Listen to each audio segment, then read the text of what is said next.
Franklin Wilson's hands moved with precision across the oak grain, feeling every ridge and valley through calloused fingertips that had spent 6 decades learning the language of wood. The early morning sunlight streamed through dusty workshop windows, catching motes that danced above his workbench.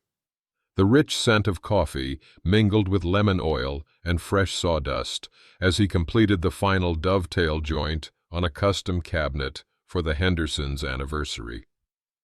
The radio hummed softly. Glenn Miller, his father's favorite. When the phone rang, he almost let it go to voicemail. The machine was still something he tolerated rather than embraced. Like most newfangled gadgets, Derek kept insisting they needed at the hardware store. Franklin wiped his hands on the shop rag tucked in his belt before answering. "Franklin, we need to talk about these quarterly reports," said his nephew's voice, too smooth and rushed for a Thursday morning. "There are discrepancies I think you should see before tomorrow's board meeting." Something in Derek's tone made the back of Franklin's neck prickle. In 43 years of running Wilson's Hardware, discrepancies had never meant good news. Franklin adjusted his tie in the hall mirror, smoothing the navy silk against his pressed white shirt. Mara had given him this tie on their 35th anniversary, saying the color brought out his eyes. He'd worn it to every important meeting since. "You look fine," Mara said from the kitchen doorway, coffee cup in hand. "The board will listen to reason. They always have." Franklin nodded, noticing how she kept her distance this morning. Usually, she'd straighten his tie, smooth his collar, small gestures that had become part of their morning ritual through 40 years of marriage. "Derek's just young," she continued, setting her cup down. "He doesn't understand the history of the business like you do. He understands spreadsheets and profit margins well enough," Franklin replied, reaching for his briefcase. "Too well, sometimes." "Change isn't always bad, Franklin." Something in her tone made him pause. He studied his wife's face, still beautiful at 61, though worry lines had deepened around her eyes in recent years. Or was it something else he saw there today? "I'd better get going. Don't want to be late for my own execution," he said, attempting humor that fell flat between them. As he backed the truck out of the driveway, he glanced back at the house. Through the kitchen window, he could see Mara already on the phone, her back turned toward the window. He couldn't remember the last time she'd waved goodbye. The Wilson's Hardware boardroom felt different today. Franklin noticed it immediately upon entering. The polished cherry table gleamed under recessed lighting, but the chairs were already filled. Derek sat at the head of the table, in Franklin's usual spot. Mara sat beside him, glancing up with a tight smile that didn't reach her eyes. The meeting had clearly started without him. "Ah, Uncle Franklin," Derek said, his voice carrying that MBA polish he'd brought back from State University. "We were just reviewing the quarterly projections. Please have a seat." The only empty chair was at the far end of the table. Franklin felt his face warm as he took his seat, nodding to Bill Jameson and Tom Peterson, who'd served on this board for 20 years. They barely met his eyes. "As I was saying," Derek continued, tapping through slides on his tablet that projected onto the wall, "our digital transformation initiative has identified significant inefficiencies in our current operation model. The family business model served its purpose, but in today's competitive landscape, we need agility and forward thinking." Franklin listened as his nephew methodically dismantled 40 years of business philosophy in PowerPoint bullets and animated graphs. He noticed Mara nodding at several points, her reading glasses perched on her nose as she reviewed the printed materials Derek had obviously prepared well in advance. "The numbers don't lie," Derek said, clicking to a slide showing declining profits highlighted in red. 3 consecutive quarters of losses in the custom woodworking department. Traditional craftsmanship has its place, but not as a profit center in modern retail. Franklin cleared his throat. Those custom pieces bring customers into the store. They always have. My father established that service in 1952, and, with all due respect, Uncle, Derek interrupted, this isn't 1952. The board has reviewed the proposal for restructuring, and we've taken a preliminary vote. Franklin's stomach tightened. Preliminary vote? I wasn't aware of any vote being scheduled. An uncomfortable silence fell over the room. Tom Peterson examined his coffee cup. Bill Jameson shuffled papers. Mara? Franklin looked to his wife, whose eyes remained fixed on the documents before her. She finally looked up, her expression professionally composed. Franklin, I've reviewed the financials extensively with Derek. The business needs this change. The board has voted to restructure leadership, with Derek assuming the role of CEO and you transitioning to an advisory role. The words hit like physical blows, not just the content, but the rehearsed way she delivered them. This wasn't a surprise to her. This had been planned. An advisory role, Franklin repeated, his voice steady despite the roaring in his ears.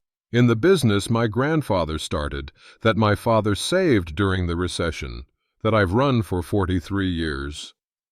With a generous compensation package, Derek added quickly, sliding a folder across the table.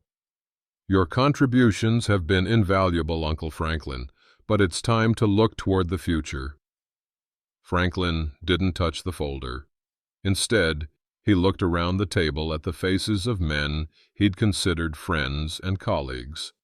None would meet his gaze except Derek, whose expression held something close to triumph beneath a veneer of professional concern.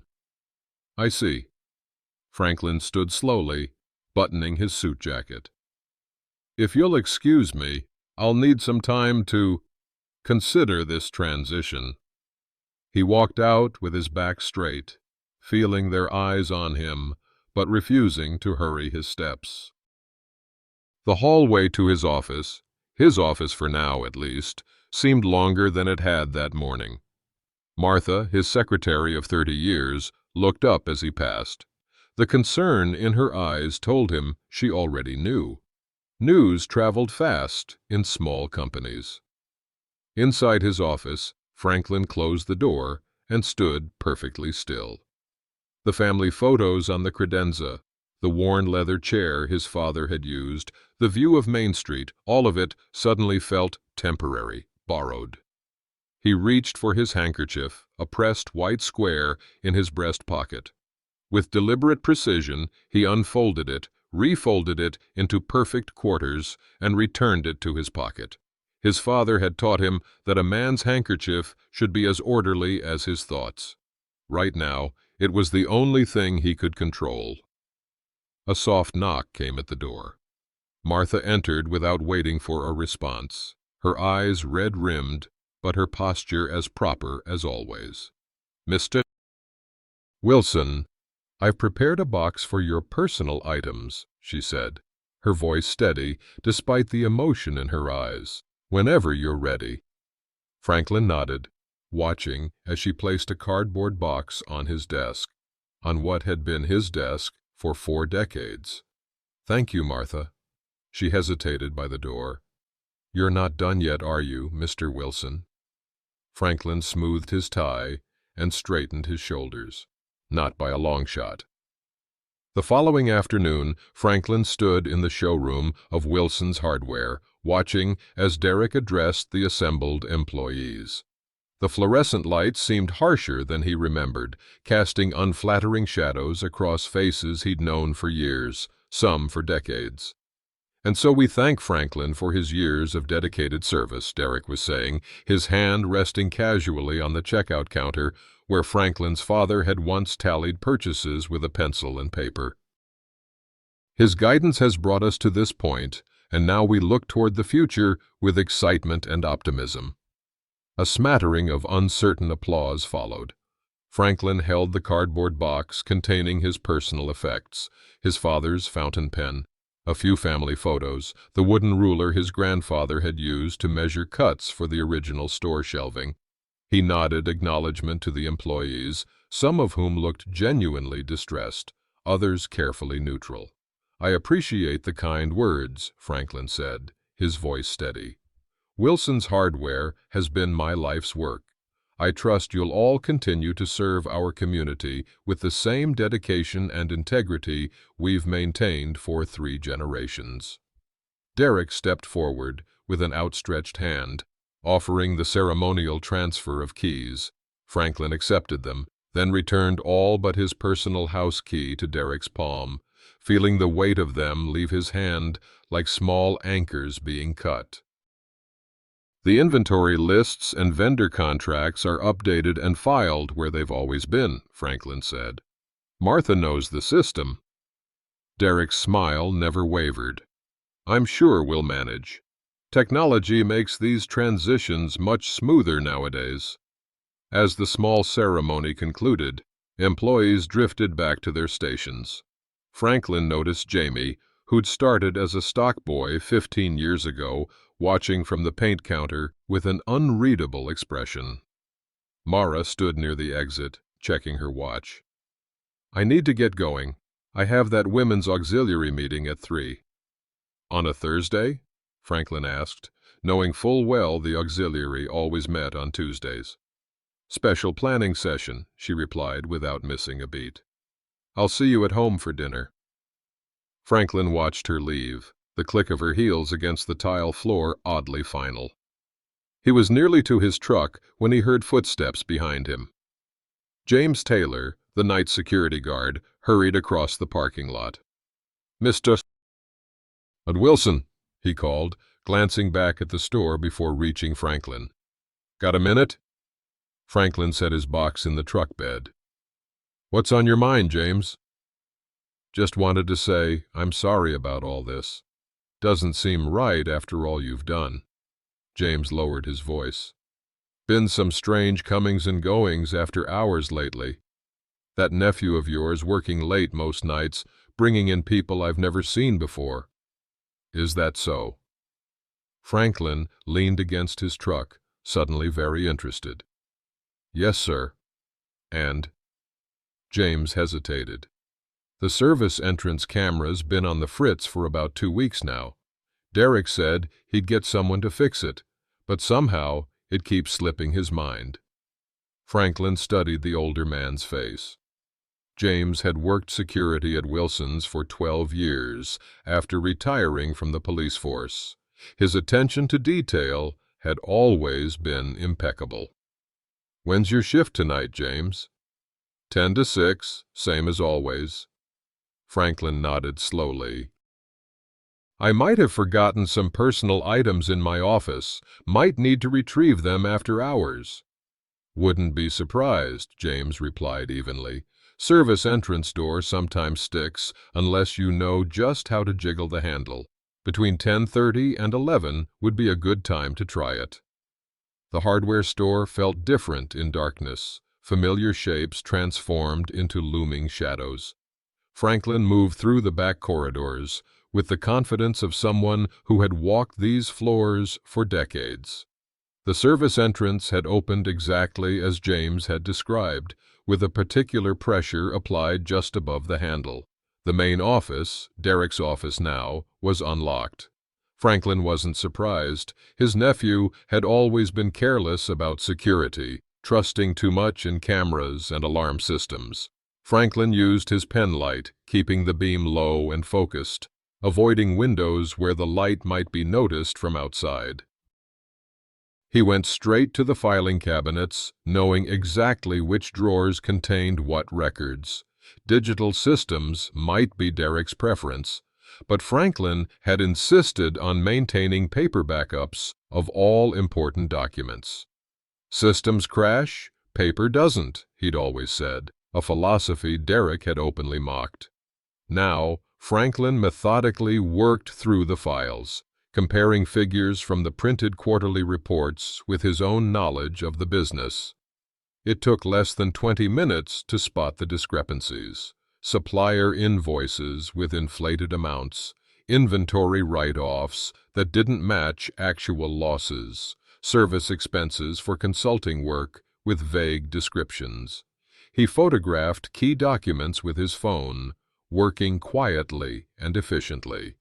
When he reached the third drawer, he found what he suspected might exist: a separate folder containing communications with Midwest Retail Development, a regional chain that had been trying to acquire Wilson's hardware for years. Franklin was so focused on the documents that he nearly missed the small sound behind him. He turned to find James standing in the doorway. "Found what you were looking for?" the security guard asked quietly. "More than I expected," Franklin replied, showing him the acquisition proposal. "They're selling the business, the family business." James shook his head. "Doesn't surprise me. That nephew of yours has expensive tastes." "I need to check one more thing," Franklin said, moving to Derek's desk. The desk was modern glass and chrome, so unlike the solid oak piece Franklin had used for decades. He searched methodically through the drawers, finding nothing unexpected until he reached the bottom right drawer. There, beneath a stack of trade magazines, he found a small leather portfolio. Inside were hotel receipts from the Lakeview Inn on the edge of town. Multiple stays over the past 6 months, always midweek.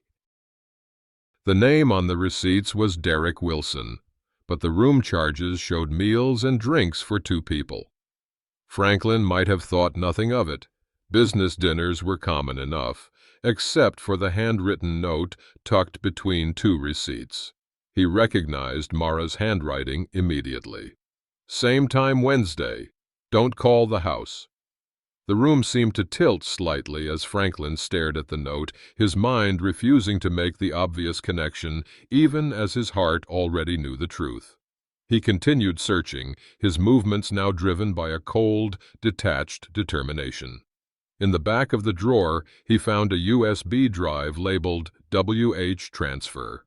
He slipped it into his pocket just as James appeared in the doorway again. "10 minutes until my scheduled walkthrough of this floor," the guard warned. "Might want to wrap it up." Franklin nodded, gathering the materials he'd found. "James, I appreciate your—" "Don't mention it," James cut him off. "Some things just ain't right. My daddy worked for your daddy back in the day. He always said Wilson's was the only place that'd hire a colored man for more than janitorial back then." Franklin nodded, remembering his father's frequent battles with suppliers and customers who questioned his hiring practices. "Good night, James." "Good night, Mr. Wilson. Watch yourself with whatever you found there. People who cheat in business tend to cheat in other ways too." As Franklin slipped out through the service entrance, those words echoed in his mind. The hotel receipts felt like they were burning a hole in his pocket, right next to the USB drive that might contain the final pieces of the puzzle. The street was empty as he walked to his truck, parked 3 blocks away to avoid attention. The night air carried the scent of approaching rain, and somewhere in the distance, a freight train's lonely whistle cut through the darkness. Franklin drove home with the radio off, his mind too full of noise already. Franklin sat in his home office, the blue glow of the computer screen harsh against the pre-dawn darkness. Outside, the first birds were just beginning to stir, their tentative songs a stark contrast to the silence inside the house. His coffee had gone cold hours ago, forgotten as he methodically reviewed the contents of the USB drive. What he found left no room for doubt. Financial projections for the sale of Wilson's hardware to Midwest Retail Development, legal documents prepared for signature, and worst of all, a folder containing scanned documents with what appeared to be Franklin's signature authorizing questionable financial transactions, signatures he knew he had never made.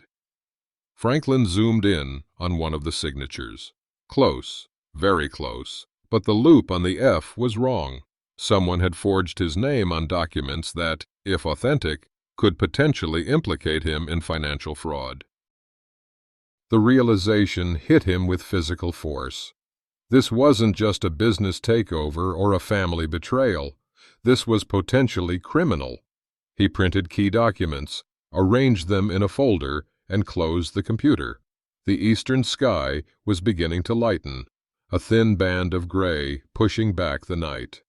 He could hear Mara moving about in the kitchen, the familiar sounds of their morning routine, coffee brewing, cupboards opening and closing, the scrape of the toaster lever. For 40 years those sounds had been comforting. Now they felt like the mechanical movements of a stranger.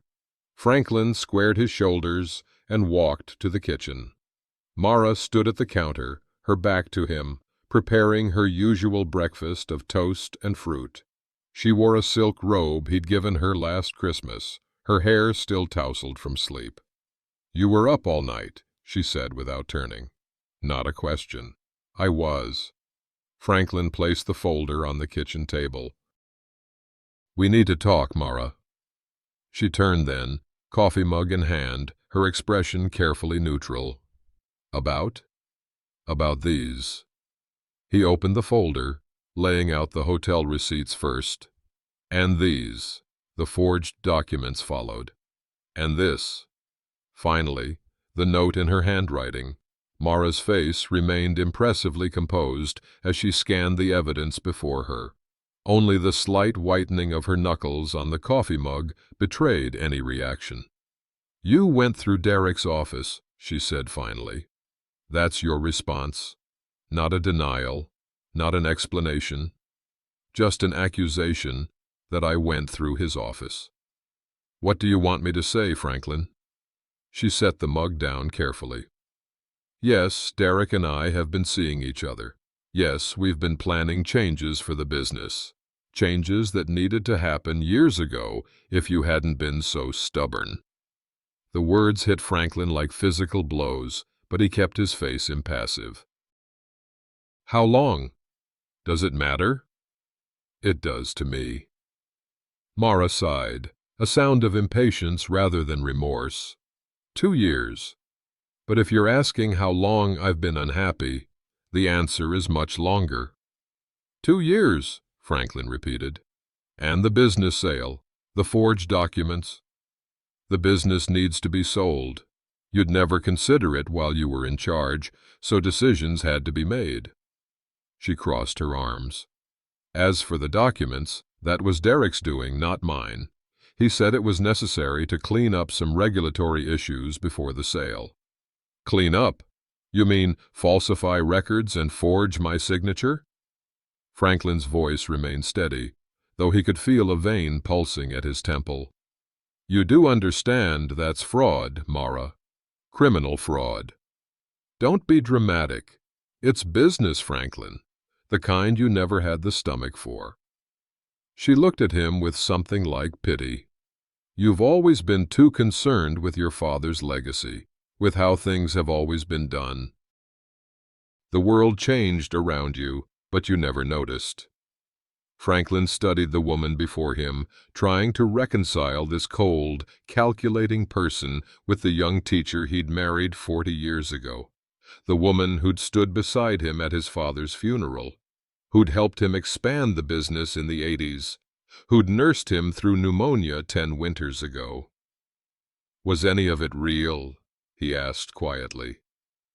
For the first time, Mara's composure faltered slightly. "Parts of it, in the beginning. But you have to understand, Franklin, I was 22 when we married. I had dreams of leaving this town, of seeing more than the same streets and the same faces year after year.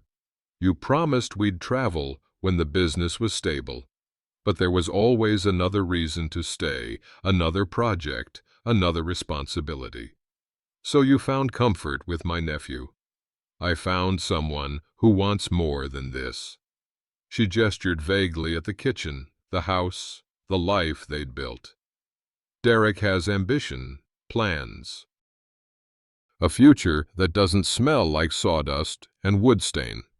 Franklin stood perfectly still, absorbing each word like a physical blow. 40 years of marriage reduced to contempt for sawdust on his clothes and ambition that didn't match hers. "I'll be gone within the hour," he said finally. "I'll have my lawyer contact you about the divorce." "Don't be hasty, Franklin. We can handle this reasonably. The house, our accounts. I'm not feeling particularly reasonable right now, Mara." Franklin closed the folder and picked it up. "I trusted you with my life, with my family's legacy. You betrayed both." He turned and walked upstairs, pulled a suitcase from the closet, and packed methodically. Clothes for a week, toiletries, his father's watch, his mother's Bible. He could hear Mara on the phone downstairs, her voice low and urgent. When he came back down, she was waiting by the door. "This isn't necessary, Franklin. Stay in the guest room until we sort things out." "There's nothing to sort out." He paused at the door, looking back at the home they'd shared for almost 4 decades. "You know what's ironic? I could have forgiven a momentary weakness, an affair born of loneliness or midlife questioning. But this wasn't that. This was calculated, planned. You and Derek conspired not just against me, but against everything my family built. Your family. It was always your family, wasn't it? Never ours." Franklin looked at her for a long moment. "Goodbye, Mara." The morning was fully bright now as he loaded his suitcase into the truck. The familiar weight of his wedding ring felt suddenly foreign on his finger.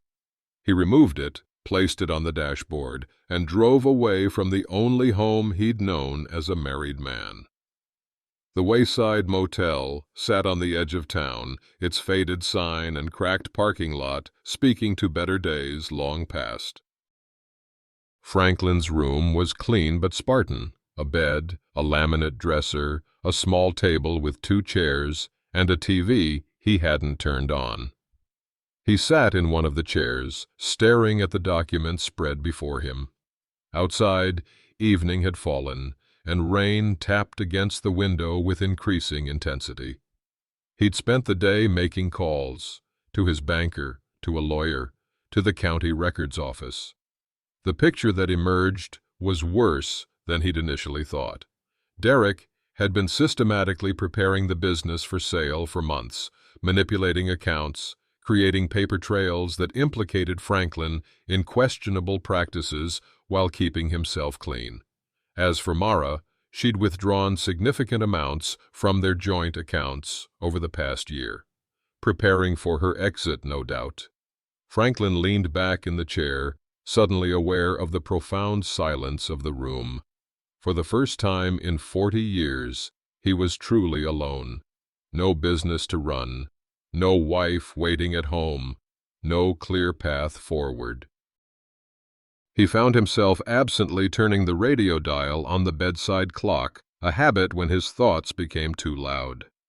Static gave way to music, then voices, then more static as he moved through the frequencies. He was about to give up when a familiar voice stopped his hand. "Integrity in business and in life are inseparable," the voice was saying. "A man's word has to mean something, or nothing else he builds will stand." Franklin stared at the radio in disbelief. It was his father's voice, part of an interview from the local station's Business Leaders series that had run in the 70s. They must be rebroadcasting it as part of some retrospective. Wilson's hardware wasn't built on fancy accounting or slick sales tactics, his father's voice continued, scratchy with age and the limitations of the recording. It was built on trust. When a man comes to us for tools or materials, he's trusting us with his project, maybe his livelihood. That trust is worth more than any quick profit. Franklin sat perfectly still, listening to the wisdom of a man gone 30 years now. His father had faced his own challenges. The recession of the early 80s, big box competitors moving in, the shift from manufacturing to service economy. Yet he'd navigated them all without compromising the core values of the business. "The ledgers don't lie," his father was saying. "That's what my father taught me, and what I've taught my son. Keep clean books, treat people fair, and your reputation will outlast any deception." As the interview ended and transitioned to music, Franklin remained motionless, his father's words echoing in his mind. The ledgers don't lie. In a world of digital manipulation and falsified records, perhaps the old ways still held power. He looked down at the scattered documents, seeing them with new clarity. He'd been defeated because he'd been playing by the old rules while Derek changed the game. But perhaps the old rules, the true rules, still had teeth if applied correctly. Franklin straightened in his chair and began gathering the papers into an orderly stack. The despair that had enveloped him all day began to recede, replaced by something cooler and more focused. His father's voice had reminded him of something essential. His reputation, built over a lifetime of fair dealing, was an asset Derek couldn't falsify or steal. He reached for his phone. There was someone he needed to see tomorrow, someone who might understand exactly what he was facing, because he'd faced it himself decades ago.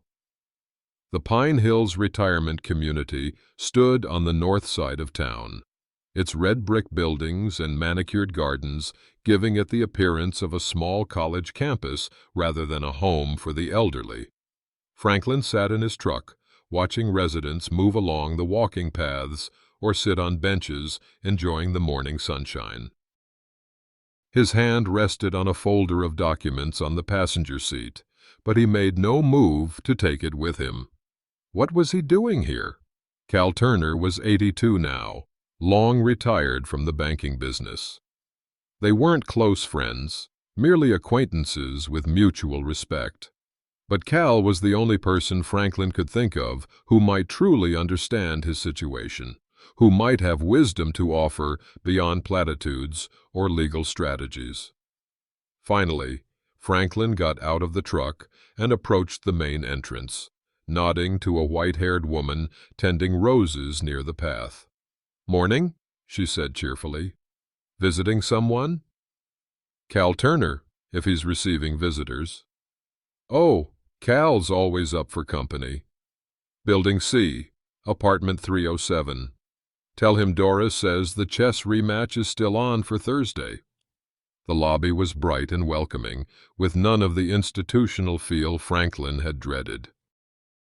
A young woman at the reception desk directed him to Building C, and soon he found himself hesitating outside apartment 307, second-guessing his impromptu visit. Before he could knock, the door opened, and Cal Turner stood there, dressed in pressed khakis and a blue button-down shirt, his white hair neatly combed. "Thought I heard someone out here," Cal said, his voice as strong as Franklin remembered. "Franklin Wilson. Now there's a surprise." "I hope I'm not intruding, Cal." "Not at all. I was just about to put on some coffee. Come in, come in." Cal's apartment was modest but comfortable, with a small living area, kitchenette, and a door leading to what Franklin presumed was a bedroom.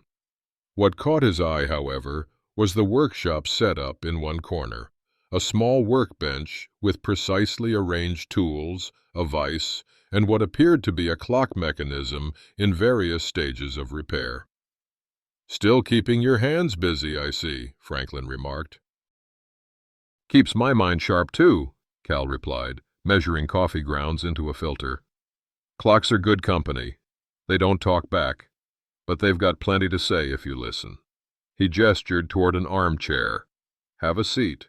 You look like a man with something heavy on his mind." Franklin sat, uncertain how to begin.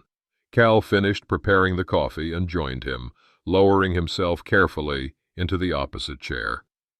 "I heard about what happened at the hardware store," Cal said, saving Franklin the trouble. "Small towns don't keep secrets long." "What exactly did you hear?" "That your nephew orchestrated a boardroom coup with your wife's support, that they're planning to sell to one of those regional outfits." Cal's direct gaze held no pity, only clear-eyed assessment. "That's business gossip, the personal stuff I don't listen to." Franklin nodded, grateful for the older man's discretion. "That's the essence of it. But there's more.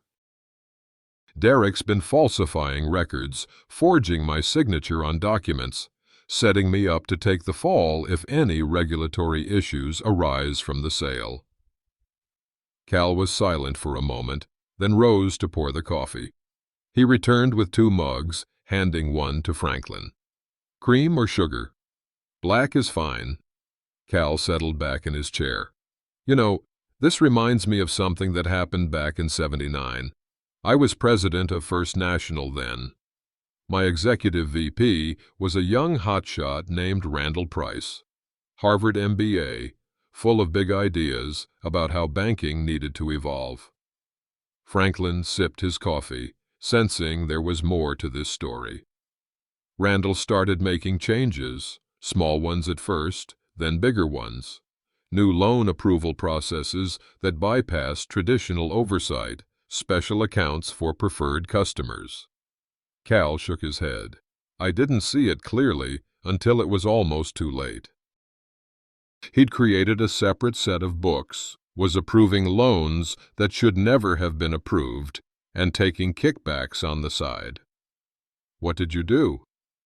"What they expected me to do at first. I got angry, confronted him directly, threatened to expose him." Cal smiled ruefully. "Played right into his hands.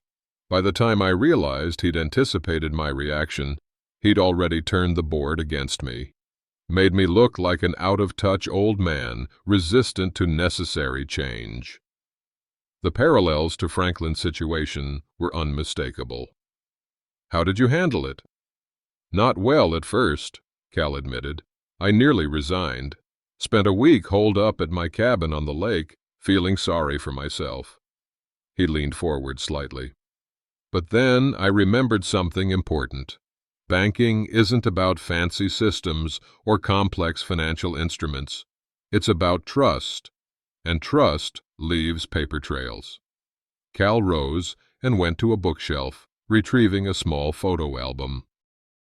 He handed it to Franklin, who opened it to find newspaper clippings, yellowed with age. "Local banker exposes fraud ring," Franklin read aloud from one headline. The article detailed how Cal Turner had uncovered a scheme involving falsified loan documents and kickbacks. "I went back to basics," Cal explained. "Used the old methods of tracking transactions that Randall had dismissed as obsolete. Followed the paper trail, built an airtight case before I went to the authorities." He tapped the newspaper clipping. "Saved the bank and my reputation. Randall and his co-conspirators served time." Franklin closed the album, a spark of something like hope kindling in his chest. "You think I could do the same?" "I think you know more about honest bookkeeping than that nephew of yours ever will." Cal took the album back, his expression serious. "But Franklin, understand what you're up against. This won't just be about proving fraud. It's about standing alone when people you trusted have betrayed you. It's about facing community whispers and divided loyalties." "I've already lost my business and my marriage in the span of a week," Franklin said quietly. "My reputation is all I have left." Cal nodded slowly. "Then that's what you fight for." He stood again, moving to his workbench. "Come look at this." Franklin joined him at the bench, where Cal picked up a small brass gear.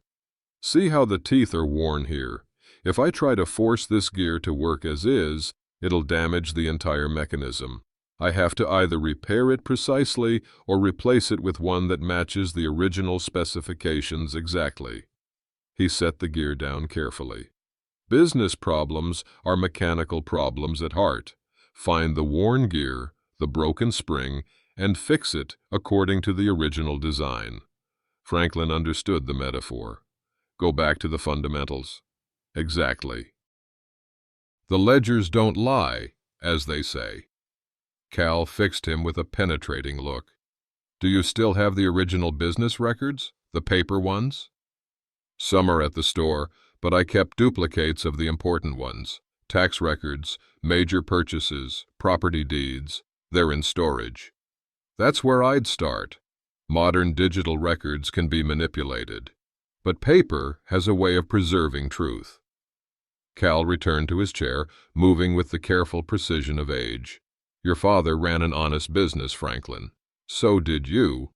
That creates a baseline against which any deception will eventually reveal itself. They talked for another hour, Cal sharing details of how he had methodically built his case years ago.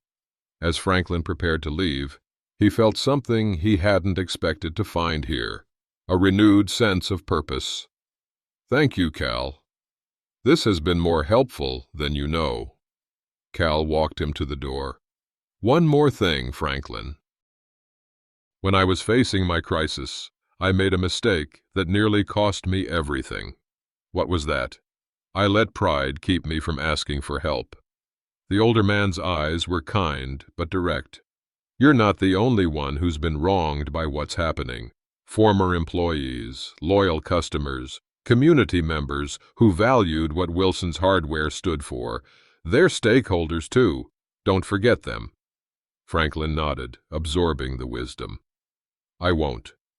As he walked back to his truck, Franklin's mind was already organizing a plan. Not a plan for revenge, but for restoration. Of truth, of his reputation, and of the business principles his family had always stood for.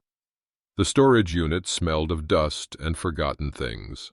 Franklin pulled the chain on the overhead bulb, revealing stacked boxes and furniture covered in plastic. He moved purposefully to the back corner, where a row of filing cabinets stood like sentinels guarding the past. These were the records his father had kept and that Franklin had continued maintaining even after computerizing the business operations. Tax returns dating back to the 1960s, employee records, vendor contracts, property deeds, the complete financial history of Wilson's Hardware, preserved in manila folders and ledger books. Franklin pulled open drawers, quickly locating the sections he needed. He loaded several boxes of records into his truck, along with something else he found behind the filing cabinets, his father's old briefcase, still bearing the worn brass nameplate, Edward J. Wilson. Inside the briefcase, he found his father's fountain pen, a Mont Blanc that had been a gift from Franklin's mother on their 25th anniversary. It still had dried ink in the reservoir, but Franklin knew it could be cleaned and restored. As he closed the storage unit door, the weight of the briefcase in his hand felt right somehow. Old tools for a new battle. His father had used this briefcase during the hardest years of the business, when the recession of the early 80s had nearly closed their doors. He'd carried it to meetings with bankers, suppliers, and customers, always with the same message: Wilson's Hardware would honor its commitments, pay its debts, and stand by its word. Back in his motel room, Franklin cleared the small table and began organizing the records chronologically. He opened a new ledger book, he'd purchased it that morning, and uncapped his father's pen after cleaning it thoroughly. On the first page, in careful handwriting, he wrote, Record of Deception. Below that, he began listing dates, transactions, and discrepancies, creating a timeline of Derek's manipulation of the business. The work ahead would be painstaking and methodical, requiring the attention to detail that had defined Franklin's approach to both craftsmanship and business. But for the first time since the board meeting, he felt the fog of betrayal lifting, replaced by clear-eyed purpose. Cal Turner had shown him that there was a path forward, one that honored the past while addressing present realities. It wouldn't be easy or quick, but then nothing of lasting value ever was. Franklin worked until well past midnight, the scratch of pen on paper, the only sound in the quiet room. For 5 days, Franklin's motel room transformed into an investigator's office. Ledger books and file folders covered every surface. The small coffee maker ran continuously, filling the room with the bitter scent of cheap coffee and the occasional burnt smell when Franklin forgot to turn it off. He'd pushed the 2 twin beds together to create a larger workspace, sleeping only on a narrow strip at the edge when exhaustion demanded it. The work was exacting and time-consuming.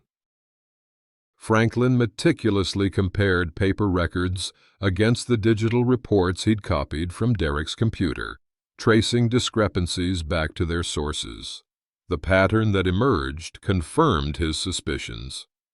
Derek had been systematically manipulating the financial records for nearly 2 years, creating the appearance of declining profitability in the custom woodworking division while hiding its actual revenue in miscellaneous accounts. On the 6th morning, Franklin straightened his tie and drove to the First National Bank. Harold Simmons, the retired manager who'd known Franklin's father, had agreed to meet him privately. "Appreciate you seeing me, Harold," Franklin said, as they sat in a small conference room away from the main floor. "Least I could do," Harold replied, his wire-rimmed glasses catching the fluorescent light. "Your daddy gave my boy his first job when no one else would hire a 16-year-old with a stutter." He looked over the documents Franklin had brought. "Now, what exactly am I looking at here?"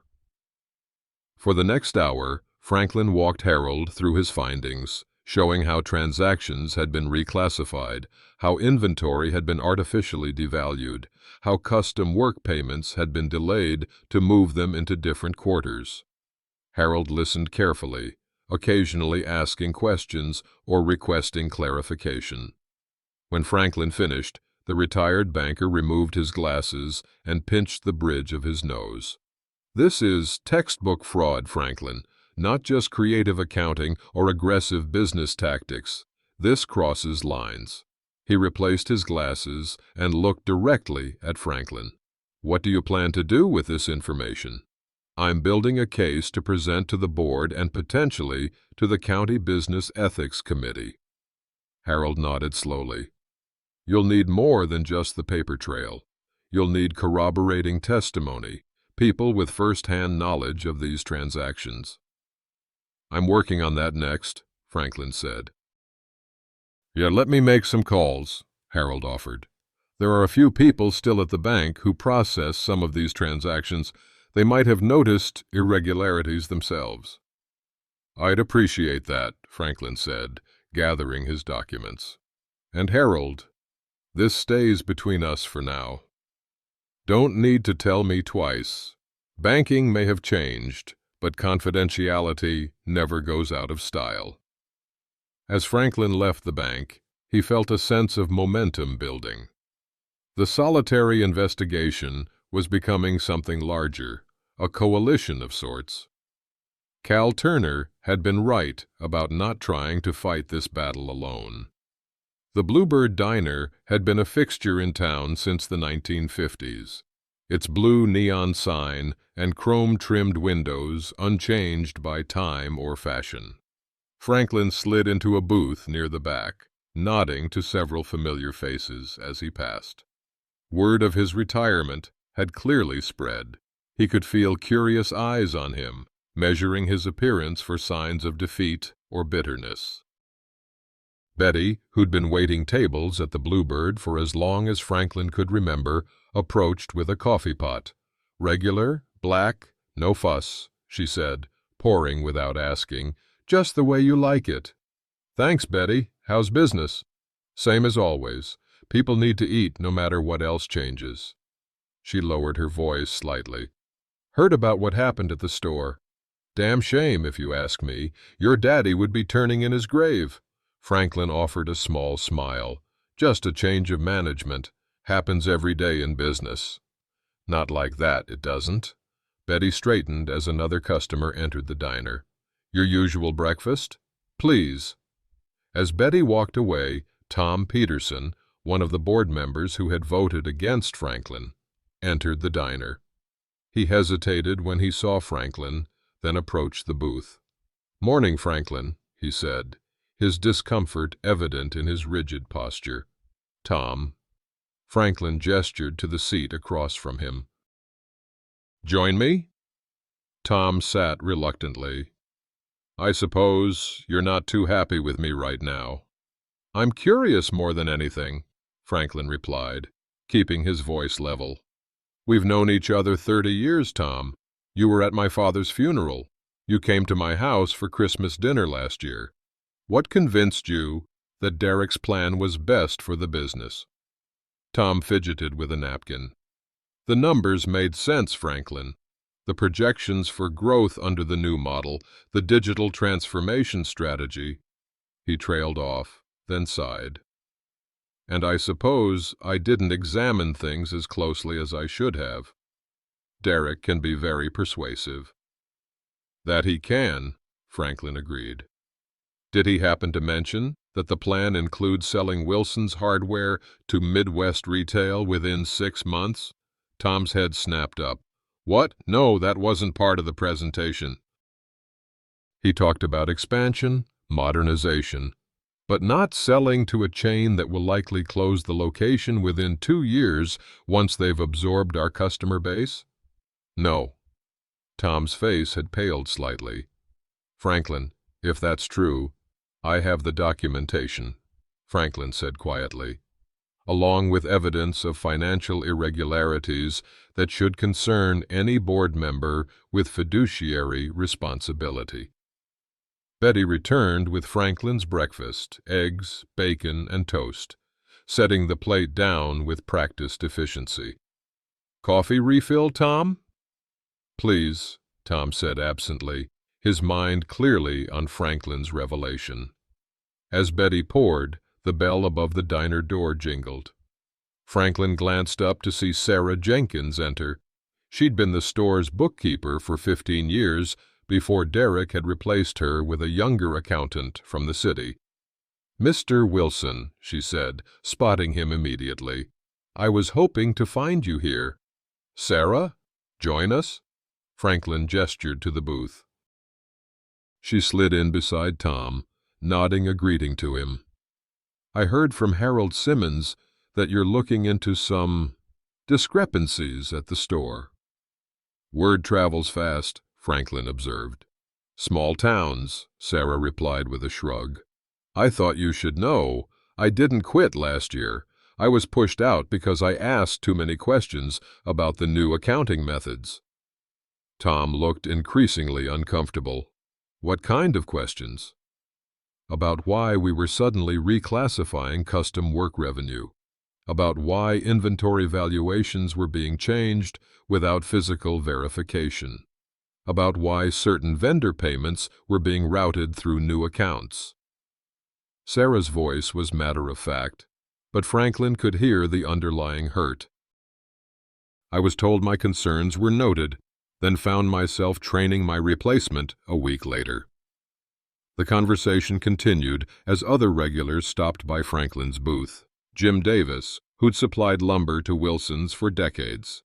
Mary Ann Tompkins, whose husband had worked as a cashier at the store until Derek had reduced his hours to the point where he'd had to find other work. Even Pastor Roberts, who expressed concern about the changing character of a business that had been central to the community for generations. What had begun as a quiet breakfast had turned into an impromptu community forum.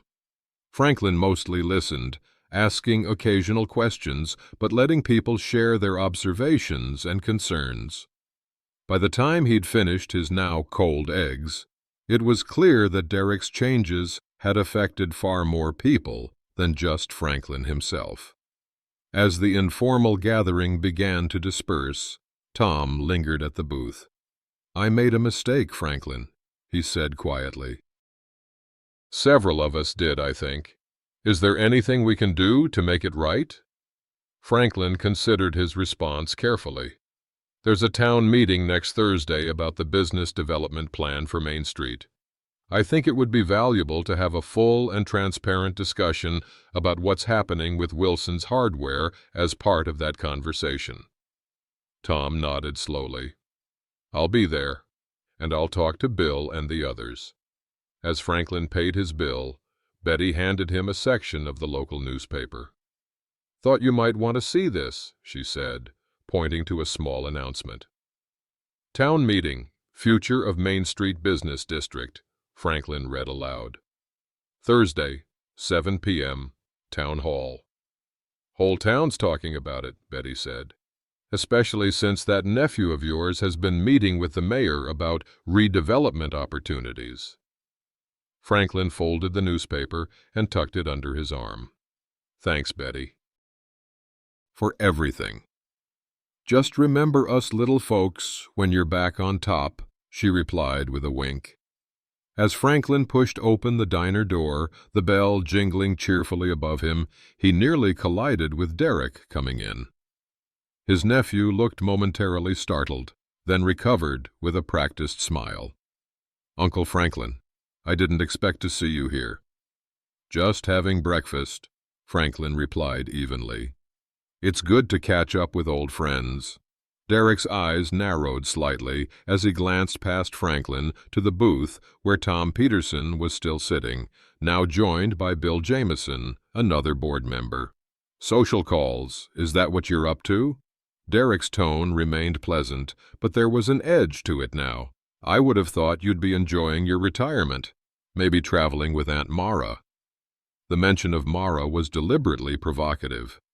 Franklin kept his expression neutral. Mara and I are taking some time apart. But I'm sure you already knew that. A flicker of something, discomfort, concern, crossed Derek's face before his smooth mask returned. Family matters can be complicated. Speaking of which, I hope you're not complicating the transition at Wilson's with unnecessary nostalgia. The business is moving forward, Uncle. The board's decision was final. Every decision can be reconsidered when new information comes to light, Franklin replied mildly. Derek stepped closer, lowering his voice. Let me be clear. If you're planning some kind of counterattack, you should reconsider. I have documentation that could raise serious questions about your financial management over the past few years. Questions that might interest the IRS or the Banking Commission. You mean the forged documents on that USB drive? Franklin kept his voice equally low. I have the originals, Derek. Paper records that show exactly what happened and when. We can compare them side by side if you'd like. Perhaps at the town meeting on Thursday. The color drained slightly from Derek's face, but his composure didn't break. You're playing a dangerous game for a man your age, Uncle. Know when to fold. My father taught me never to fold when I'm holding the better hand, Franklin replied. Enjoy your breakfast. He stepped past Derek and walked to his truck, aware of eyes watching from inside the diner. The confrontation had been brief, but public enough to be noticed. The stakes had just been raised. As he started the engine, Franklin saw Derek through the diner window, now engaged in intense conversation with Tom and Bill. The lines were being drawn for what promised to be a very interesting town meeting. Franklin stood before the mirror in his motel room, adjusting his tie with practiced precision. He'd chosen his best suit for tonight, the charcoal gray one he'd worn to his father's funeral and to his daughter's wedding. Occasions that mattered. The town meeting would begin in an hour. On the bed behind him lay a leather portfolio containing the evidence he'd compiled. Original documents, comparative analyses, signed statements from former employees and vendors. He'd spent the afternoon organizing everything, making sure his presentation would be clear and concise. His phone buzzed with a text message from Cal. Remember, steady as she goes. Truth is on your side. Franklin texted back a simple thank you and slipped the phone into his pocket. As he gathered the portfolio and his father's briefcase, he caught sight of himself in the mirror again. The past week had taken its toll. New lines around his eyes, a certain weariness in his posture.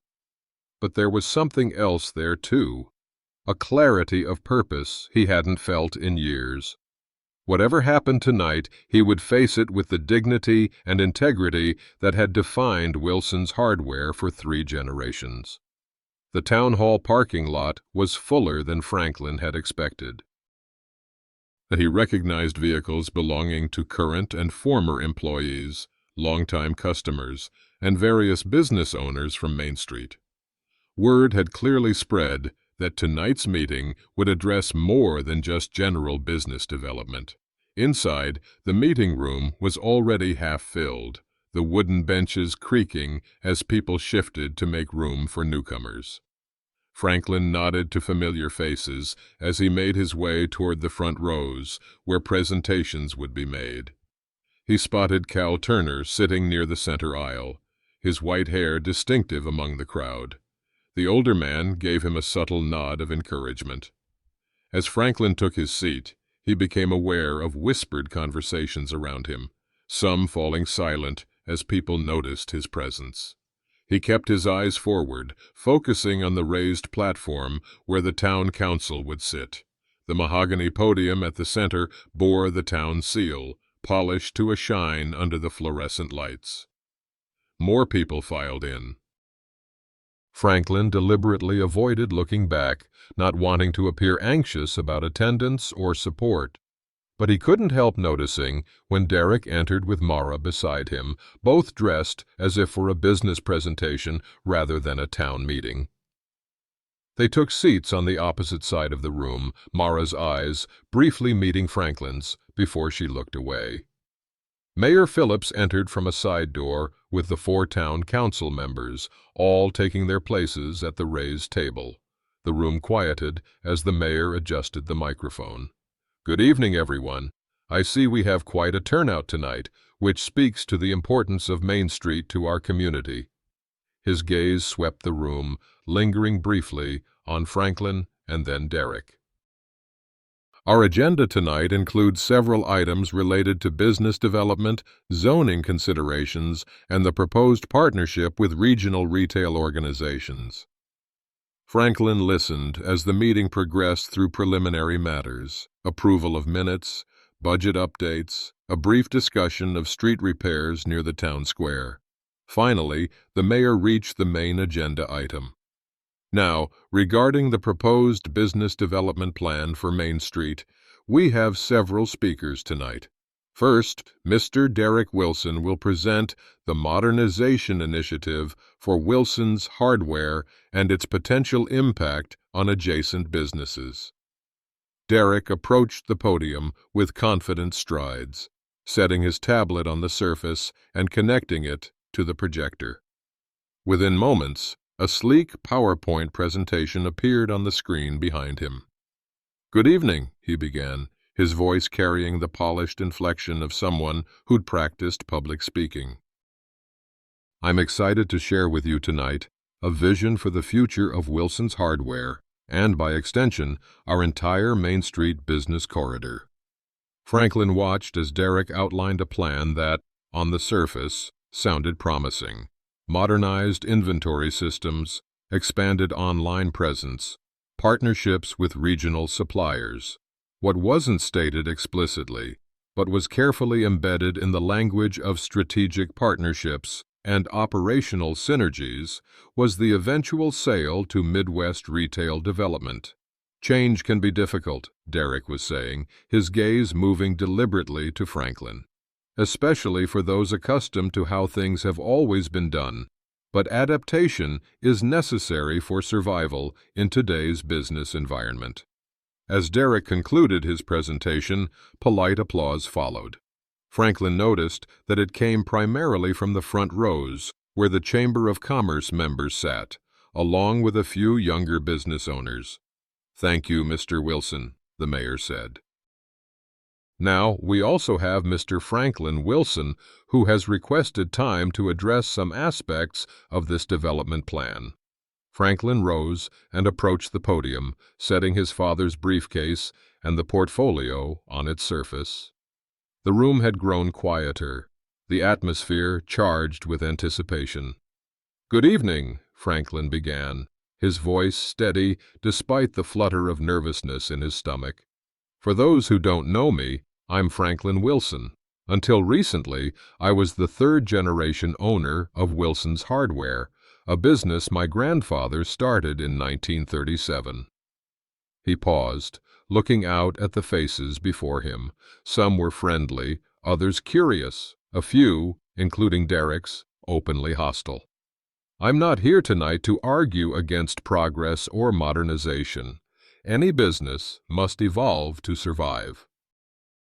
What I am here to discuss is the manner of that evolution, and whether it honors the values upon which our community businesses were built." Franklin opened the portfolio and removed several documents, placing them carefully on the podium. "What you heard in the previous presentation was a vision. What I'd like to share with you are facts. Specifically, facts about the current financial management of Wilson's Hardware and the true nature of the strategic partnership being proposed." For the next 15 minutes, Franklin methodically presented his evidence, using the town hall's overhead projector to display key documents.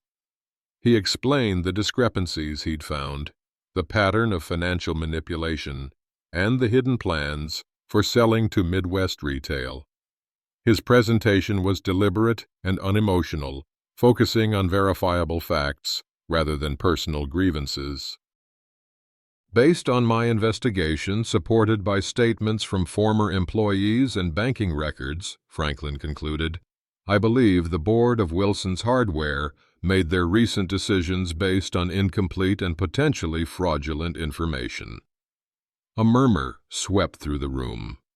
Franklin could see Derek leaning over to whisper something to Mara, his face tight with controlled anger. "That's a serious accusation, Mr. Wilson," Mayor Phillips said, leaning forward. "Do you have documentation to support these claims?" "I do," Franklin replied, holding up the portfolio. "Complete copies for the council, the current board of Wilson's Hardware, and, if necessary, the appropriate regulatory authorities." The mayor looked uncomfortable. "Mr. Derek Wilson, would you like to respond to these allegations?" Derek returned to the podium, his composure slightly less polished now. "What you've heard represents the desperate attempts of a man unable to accept legitimate business decisions. The evidence presented has been selectively chosen and taken out of context. The board reviewed complete financial information before making their decision." "That's not true," came a voice from the audience. Tom Peterson stood, his usual timidity replaced by firm conviction. "As a board member, I can confirm we were never shown the acquisition proposal from Midwest Retail. We were told this was about modernization, not selling the business." Another board member, Bill Jameson, stood as well. "I've reviewed the documents Franklin provided. They raise serious questions about the financial reporting we were given." Derek's confident facade began to crack. "These are complex business matters that shouldn't be aired in a town meeting. If there are concerns, the board can address them privately." "I think that ship has sailed," came another voice. Sarah Jenkins, the former bookkeeper, stood near the back of the room. "When I raised concerns about accounting irregularities last year, I was dismissed. Mr. Franklin Wilson has simply verified what some of us already suspected." The meeting erupted into multiple conversations, with longtime customers and employees standing to share their own observations about changes at Wilson's Hardware over the past 2 years. Franklin returned to his seat, allowing the community discussion to unfold without further comment from him. Mayor Phillips attempted to restore order by banging his gavel. "Please, one speaker at a time. This is not a trial, but a town meeting." "Maybe it should be a trial," someone called out. The mayor looked increasingly uncomfortable. Perhaps we should table this discussion until the allegations can be properly investigated. With all due respect, Mayor, Cal Turner's voice cut through the noise as he stood, commanding attention with his age and community standing. This isn't just about one business or one family dispute. Wilson's Hardware has been the anchor of Main Street for over 80 years. Its fate affects every business in this room and every resident who values having locally owned stores rather than corporate chains. This deserves a full and public discussion. The mayor looked from Cal to Franklin to Derek, clearly weighing his options. Finally, he nodded. Mr. Turner makes a valid point. Would the current board of Wilson's Hardware be willing to commit to a full review of these allegations before proceeding with any ownership changes or strategic partnerships? All eyes turned to the board members present. Tom Peterson spoke first. I would not only support such a review, I would insist on it. Bill Jameson and the third board member, Mary Hutchins, nodded in agreement. Derek's face had gone pale with barely suppressed fury. As CEO, I have operational authority to— Not if the board votes to suspend that authority pending investigation, Tom interrupted, with uncharacteristic firmness. The meeting continued for another hour, with the town council ultimately voting to form an independent committee to review the situation and make recommendations. As people began to disperse, many stopped to speak with Franklin, offering support or sharing their own concerns about the changes at the store. Cal made his way to Franklin's side, a small smile playing at the corners of his mouth. Not bad for an old hardware man. You laid out your case like a seasoned prosecutor. I had a good teacher, Franklin replied, nodding toward Cal.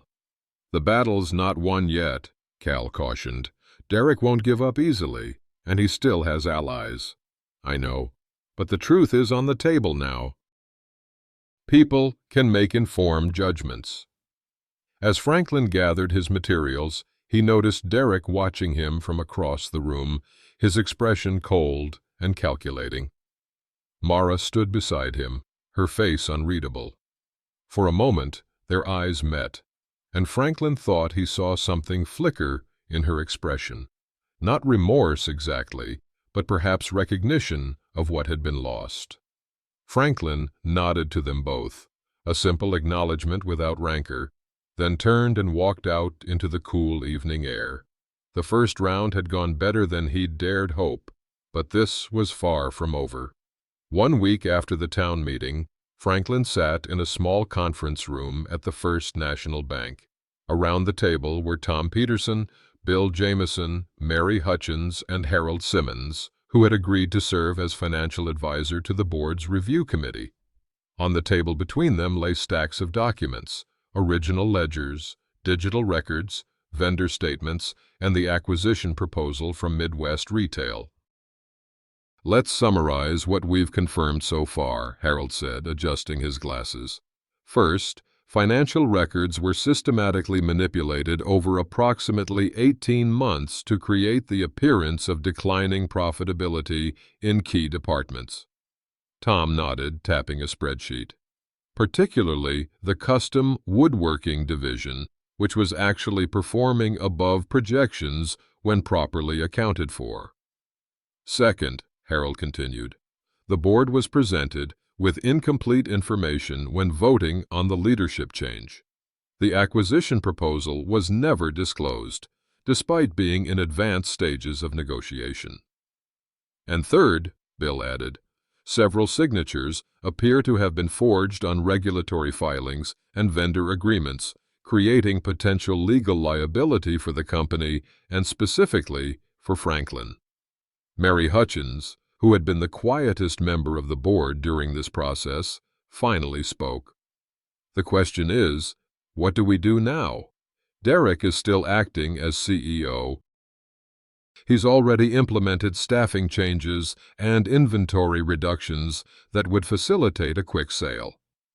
The board has authority to remove him, Tom pointed out, which would trigger a messy public fight and potentially a lawsuit, Bill countered.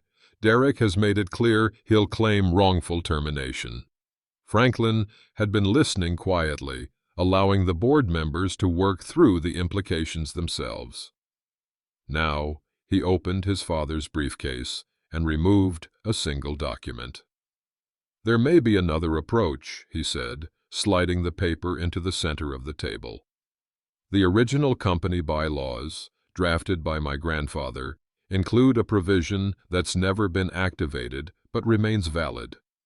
In the event of a dispute over company direction between family members, an independent assessment can be conducted, followed by a vote of longtime employees, board members, and key community stakeholders." Harold picked up the document, scanning it with interest. A community stewardship provision. These were common in family businesses founded during the Depression era, but most were removed during later corporate restructuring. This is still in effect. "It was never amended or removed," Franklin confirmed. "I had my attorney verify it yesterday. It creates a path for resolution that respects both the family legacy and the community's interest in the business." The board members exchanged glances, considering the implications. "It would be less adversarial than a forced removal," Tom noted. "And more transparent than a private board decision," Mary added. "The community is already involved after the town meeting. This would formalize their voice." "It would also allow Derek to make his case directly," Bill pointed out. "He couldn't claim he wasn't given a fair hearing." After further discussion, the board unanimously agreed to invoke the community stewardship provision. Harold would lead the independent assessment, while Tom would notify Derek of the decision. As the meeting concluded, Mary Hutchins lingered behind with Franklin.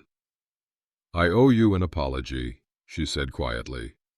"I voted for the leadership change because I genuinely believed the business needed modernization. I never suspected the depth of deception involved." "We all want what's best for the business," Franklin replied. "That's what matters now." "For what it's worth," Mary added, "I've known your family for 30 years. Your father gave my husband his first job when he came home from Vietnam with a disability no one else would accommodate. Wilson's Hardware has always been more than just a store to this community." Franklin nodded, touched by the reminder. "That's why it's worth fighting for." The community assessment meeting was held 2 weeks later in the high school auditorium, the only venue large enough to accommodate everyone who wanted to attend. Rows of folding chairs faced a long table where Harold Simmons sat with several respected community members who had been selected as impartial evaluators. Franklin arrived early, taking a seat in the middle section. He nodded to familiar faces as people filed in, employees past and present, customers, other business owners from Main Street. Cal Turner sat several rows behind him, having declined a role as an evaluator to avoid any perception of bias. Derek arrived precisely at the scheduled start time, accompanied by his attorney and a consultant Franklin didn't recognize. Mara was notably absent, a fact that didn't escape notice based on the whispers that followed Derek's entrance. Harold called the meeting to order, explaining the process. "Today, we'll hear presentations regarding the future of Wilson's Hardware. Following these presentations, eligible participants, as defined in the company bylaws, will cast votes on the leadership and direction of the business. Our role as evaluators is to ensure fairness and transparency in this process." Derek presented first, his approach noticeably different from the town meeting. Gone was some of the sleek corporate language, replaced by more community-focused rhetoric. He acknowledged communication failures regarding the Midwest retail proposal, but maintained that a strategic partnership was the only viable path forward in the current retail environment. Wilson's Hardware cannot survive as a standalone operation without significant modernization and capital investment, he argued. The partnership with Midwest Retail preserves the Wilson name while providing resources for growth. What Derek didn't address, and what the evaluators quickly noted through their questions, was how long such preservation was guaranteed and what would happen to the store's traditional services like custom woodworking and repair. When it was Franklin's turn to present, he approached the podium carrying not slides or projections, but a simple wooden box he had crafted in his motel room over the past weeks. "This box," he began, holding it up for all to see, "represents what Wilson's Hardware has always been about. It's made from local oak using traditional joinery methods. It's designed to last for generations, not just until the next quarterly report." He set the box on the podium and opened it, removing several items. Inside are the elements of our business that can't be captured in spreadsheets. A handwritten note from Mrs. Tompkins thanking us for rushing a pipe repair when her basement flooded on Christmas Eve. A photograph of Mr. Gunderson with the custom cabinet we built for his daughter's wedding gift. The original key to the store my grandfather received when he opened in 1937. Franklin's presentation focused not on financial projections or market trends, but on what the business meant to the community and how it could evolve while preserving its core values. He presented a detailed plan for modernization that maintained the custom work division and expanded the educational workshops that had always been popular. Wilson's Hardware doesn't need to choose between tradition and progress, he concluded. It needs to bring the best of its heritage forward while adapting thoughtfully to change. That's what my grandfather did during the Depression. It's what my father did when big box stores arrived. And it's what I propose we do now. Following the presentations, community members were invited to speak. One by one, they approached the microphone to share stories about what Wilson's Hardware had meant to them. The Saturday workshops where they'd learned to build their first birdhouse, the emergency repairs during storms, the patient explanations for first-time homeowners. Martin Thompson, who'd worked in the lumber yard for 22 years, spoke about how Franklin had kept him on full salary during his wife's cancer treatment. Sarah Jenkins detailed the accounting changes she'd observed before being dismissed. Even Tom Peterson stood to publicly acknowledge his regret at not scrutinizing Derek's proposals more carefully. The mood in the room shifted perceptibly as these testimonials accumulated. Derek's supporters, primarily younger business owners and Chamber of Commerce members attracted to the economic development angle, seemed increasingly uncomfortable. When everyone who wished to speak had done so, Harold called for a 30-minute recess before the vote. As people mingled in small groups, Franklin remained seated, reviewing his notes and avoiding any appearance of campaigning.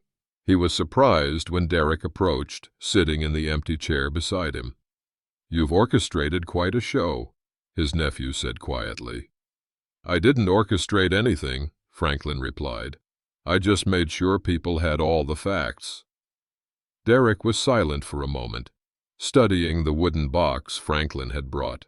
"You never understood me, did you? Or what I was trying to accomplish? I understood you wanted to modernize the business. I even agreed with some of your ideas. What I didn't understand was why it had to involve deception. Because you wouldn't have agreed to the necessary changes." Derek's voice had an edge of frustration. "You're too attached to outdated methods, too concerned with how things have always been done." "Maybe," Franklin conceded, "but you never gave me the chance to consider your full vision. You decided I was an obstacle and worked around me instead of with me." Before Derek could respond, Harold called the meeting back to order. The voting process was straightforward. Eligible participants marked their ballots and placed them in a box supervised by the evaluators. When everyone had voted, Harold and the other evaluators left to count the ballots in a separate room. The auditorium buzzed with quiet conversation during the wait. Franklin sat silently, mentally preparing himself for either outcome. He had done everything he could to present the truth. The decision now rested with the community that had supported Wilson's Hardware for 3 generations. After 20 minutes that felt like hours, Harold returned with a single sheet of paper. The room fell silent as he approached the podium. The results of the vote regarding the leadership and direction of Wilson's Hardware are as follows, he announced. In favor of Derek Wilson's proposal, 27 votes. In favor of Franklin Wilson's proposal, 119 votes. A cheer erupted from many in the audience. Franklin remained seated, accepting handshakes and pats on the shoulder from those around him, his expression one of quiet gratitude rather than triumph. Harold raised his hands for silence. According to the bylaws, the Board of Directors will now implement the community's decision. I believe Mr. Peterson has a statement on behalf of the board. Tom approached the podium, looking more confident than Franklin had ever seen him. The board acknowledges the community's clear preference and will take immediate steps to reinstate Franklin Wilson as president of Wilson's Hardware. We will also initiate a full review of all contracts and agreements entered into during the interim period. He turned to where Franklin sat. Mr. Wilson, would you like to address the gathering? Franklin made his way to the podium, aware of all eyes upon him. Derek remained seated, his expression unreadable. Thank you for your trust, Franklin began. Wilson's Hardware has always succeeded because it put community needs above short-term profit. That won't change under my leadership. He paused, considering his next words carefully. I also want to acknowledge that change is necessary. Many of Derek's observations about modernization were valid, even if his methods were not. As we move forward, I commit to incorporating the best of both approaches, respecting our traditions while embracing useful innovations. Franklin scanned the audience, his gaze finally resting on Derek. This has been a difficult chapter for our family and our business, but difficulty often teaches us our most valuable lessons. I hope we can all move forward with wisdom gained from this experience. As the meeting concluded and people began to disperse, the board members gathered around Franklin to discuss next steps. Derek remained seated, his attorney speaking intently to him. Franklin excused himself from the board and approached his nephew. Derek, he said quietly, we should talk about what happens next. Derek looked up, his expression a mixture of anger and resignation. What's to discuss? You won. The business is yours again. It's not about winning, Franklin replied. It's about doing what's right for the business and the community. Some of your ideas have merit. I'd like to find a way for you to continue contributing under appropriate oversight. Derek's eyes narrowed with suspicion. Why would you offer that after what happened? Because you're family, and because despite everything, you have skills and knowledge that could benefit the business. Franklin held his nephew's gaze steadily. It would require changes on your part, complete transparency, accountability to the board, and a willingness to learn some of the traditional values that have sustained Wilson's Hardware for 80 years. Derek seemed momentarily at a loss for words, clearly having expected a vindictive dismissal rather than a conditional offer to remain involved. I'll need to think about it, he said finally.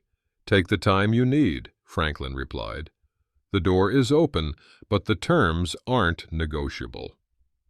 As Derek left with his attorney, Tom approached Franklin. Are you sure about this? After everything he did? Franklin watched his nephew's retreating figure. My father used to say that the true measure of a business isn't how it treats customers when things are easy, but how it handles mistakes when they happen. The same applies to family. Tom nodded slowly. Well, you've certainly lived up to the Wilson name today. Your father would be proud. Let's hope I can live up to it tomorrow, too, Franklin replied. We have a lot of work ahead. The auditorium had nearly emptied when Cal Turner made his way to Franklin's side, observing as Franklin carefully packed his wooden box. You offered him a second chance, Cal noted. Not many would have done that after such betrayal. I'm not sure he'll take it, Franklin admitted. But it needed to be offered. That's wisdom, not weakness, Cal said approvingly. Though I suspect not everyone will understand it. Franklin closed the wooden box, running his hand over the smooth oak surface. Understanding comes with time. Like a good piece of craftsmanship, some lessons can't be rushed. 3 days after the community assessment, Franklin stood in what was once again his office at Wilson's Hardware. He'd spent the morning removing the modern, minimalist furniture Derek had installed and bringing back the pieces that held history, his father's desk, the worn leather chair, the credenza with family photos. Martha had helped, her efficiency undiminished by age and her pleasure at his return evident in her rare smile. The board members are here, she announced from the doorway, and Mr. Turner came with them. Show them in, please, Franklin replied, straightening papers on the desk. The board filed in, Tom, Bill, and Mary, followed by Cal, who gave Franklin an encouraging nod. They took seats around the small conference table by the window. First, let me thank all of you for your support during this difficult period, Franklin began. Your willingness to re-examine the facts and stand for what's right is something I won't forget. We're the ones who should be apologizing, Bill said. We failed in our oversight responsibilities. That's in the past, Franklin said firmly. Today we need to discuss the future, specifically how we'll address the agreements Derek entered into and what leadership structure will best serve the business moving forward. The discussion was productive and occasionally spirited. Cal offered insights from his banking experience regarding the contracts with Midwest Retail, which contained cancellation clauses that could be activated with minimal penalties. Mary, who had marketing expertise from her own business, suggested ways to rebuild community confidence and highlight the store's return to its core values. There's one more item we need to discuss, Tom said, glancing at his notes. Derek's position. Have you heard from him about your offer? Not yet, Franklin admitted. I've given him until the end of the week to respond. And if he declines? Bill asked.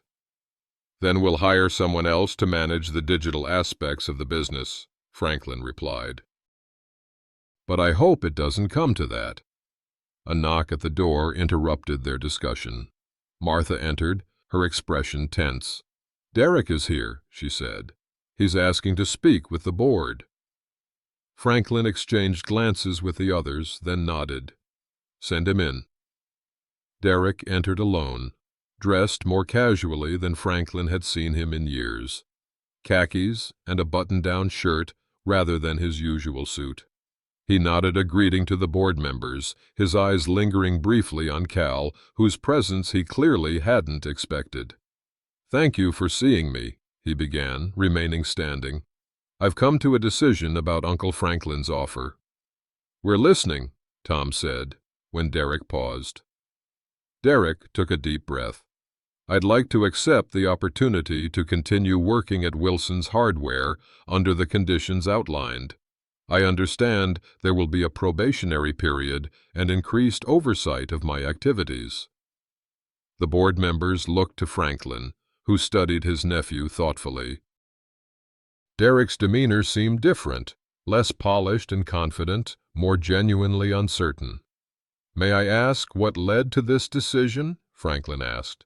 Derek hesitated, clearly uncomfortable with the personal nature of the question.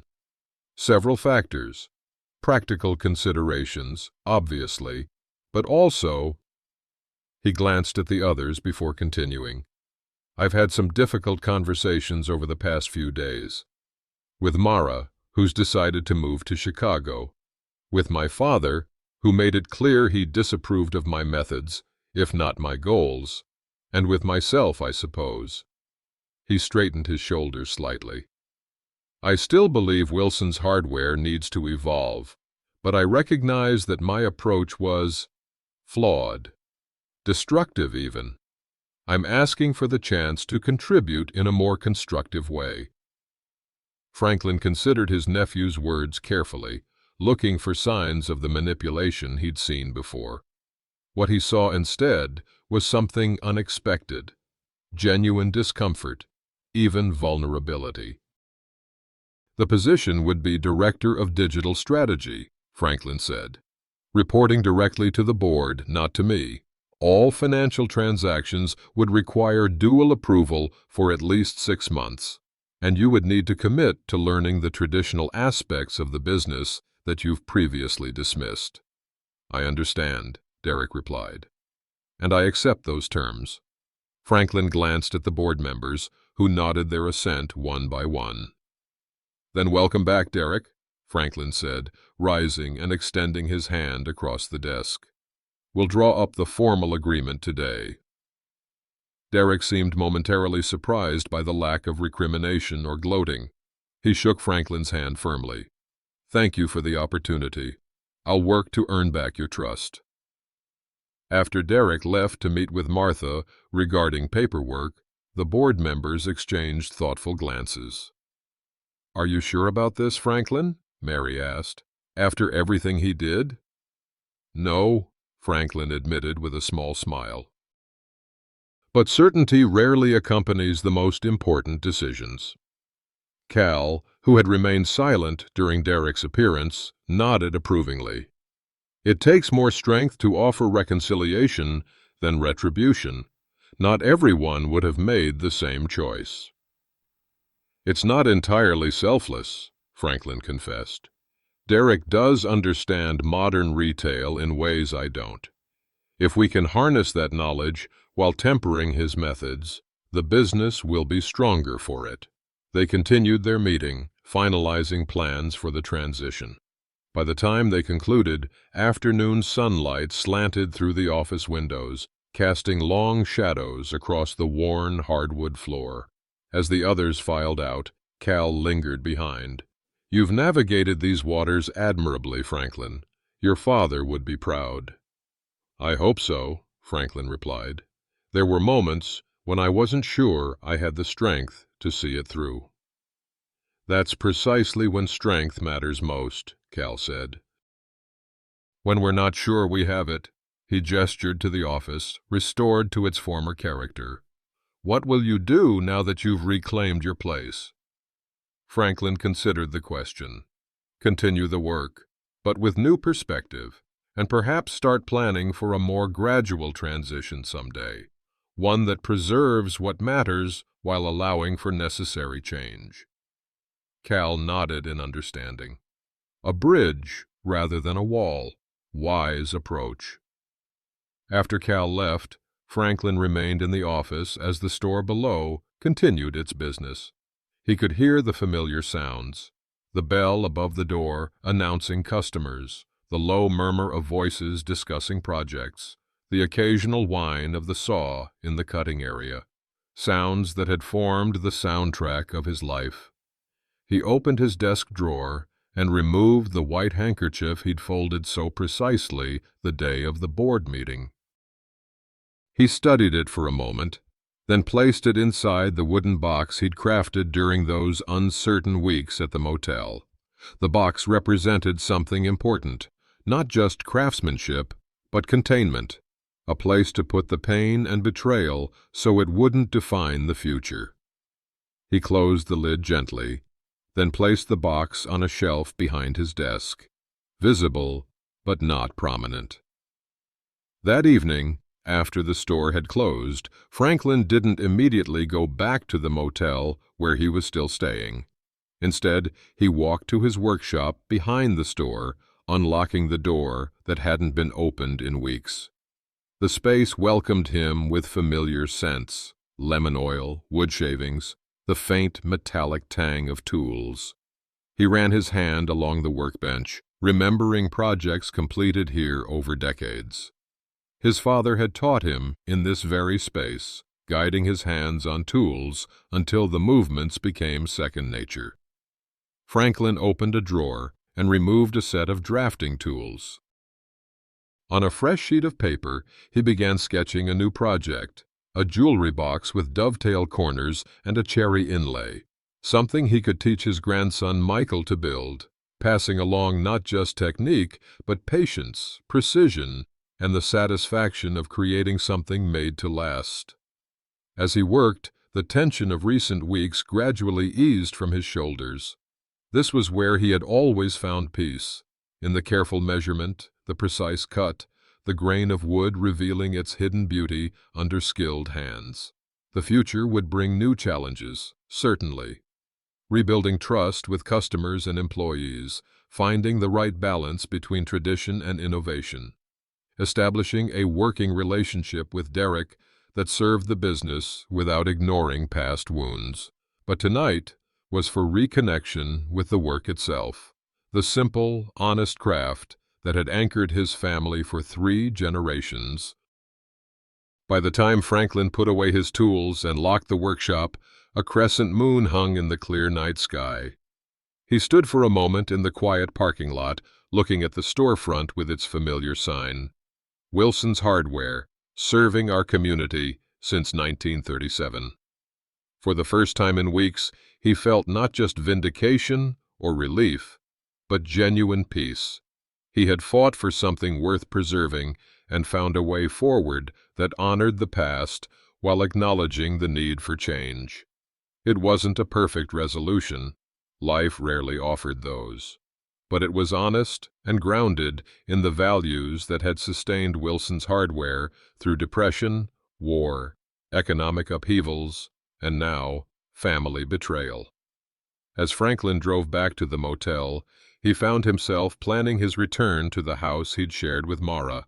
It would be different living there alone, but it was still home, filled with memories both painful and precious. Like the business, it represented continuity despite change, endurance despite loss. Tomorrow would bring new challenges, but tonight, Franklin Wilson slept soundly for the first time in weeks, the weight of uncertainty finally lifted from his shoulders. 6 months later, on a crisp autumn Saturday morning, Franklin stood in his home workshop, guiding his 12-year-old grandson's hands as they moved a wood plane across a piece of oak. "Easy now," Franklin said, feeling the boy's impatience through his fingers. "Let the tool do the work, don't force it." Michael frowned in concentration, his movements jerky despite Franklin's steady guidance. "It's taking forever." "That's how good things get made," Franklin replied. "Layer by layer, shaving by shaving." He adjusted the boy's grip slightly. "Try again, but slower this time. Feel the grain." Michael sighed, but followed the instruction, moving the plane more deliberately. This time, the wood curled away in a perfect, thin ribbon. The boy's face lit up with surprise and satisfaction. "I did it!" "You did," Franklin agreed, stepping back to let his grandson continue independently. "Now keep going, just like that. We need this piece smooth as glass before we can cut the joinery." While Michael worked, Franklin sipped his coffee, watching with quiet pride. The boy was young to show interest in woodworking. Most kids his age preferred video games and sports, but he'd been asking to learn ever since Franklin had moved back into the family home 3 months ago. "Grandpa, why can't we just use a power sander?" Michael asked, pausing to inspect his work. "Dad has one in his garage. It would be way faster." "Sometimes faster isn't better," Franklin replied. Hand planing leaves the wood fibers intact instead of tearing them apart. The finish will be smoother, and you learn to read the grain, to work with the wood instead of against it. Like how you work with Uncle Derek now? Michael asked innocently. Franklin smiled at the unexpected parallel. Something like that. People, like wood, have their own grain, their natural tendencies and strengths. You get better results working with those than against them. In the months since the community assessment, Wilson's Hardware had found a new equilibrium. Derek, initially reserved and defensive, had gradually settled into his role as digital strategy director. He'd proven valuable in developing the store's online presence and inventory management systems, while Franklin had maintained the focus on quality, service, and craftsmanship. Their working relationship wasn't without friction, but it had evolved into something mutually respectful, if not warm. Derek was learning the traditional aspects of the business, sometimes grudgingly, while Franklin had become more open to digital innovations that enhanced rather than replaced personal service. "Dad says Uncle Derek almost ruined everything," Michael commented, returning to his planing. "But Mom tells him not to talk about it in front of me." "Families are complicated," Franklin replied carefully. "People make mistakes. What matters is how we respond to those mistakes, whether we learn from them or repeat them."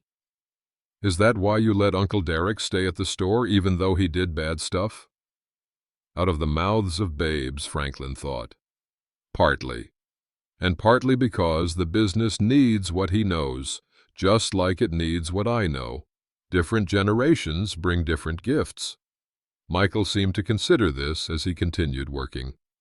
"Is Grandma ever coming back?" The question caught Franklin off guard.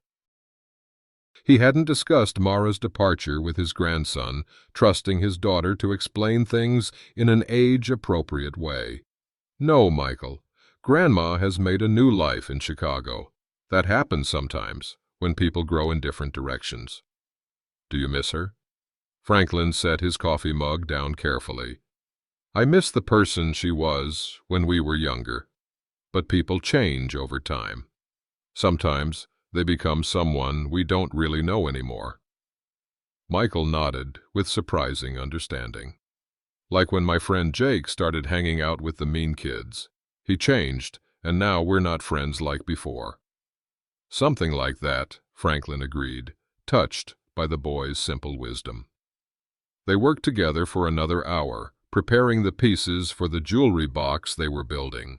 Franklin demonstrated how to measure and mark the dovetail joints, the most challenging part of the project. "This takes forever," Michael complained again, as Franklin showed him how to use a marking gauge to score precise lines. "Most things worth doing take time," Franklin replied patiently.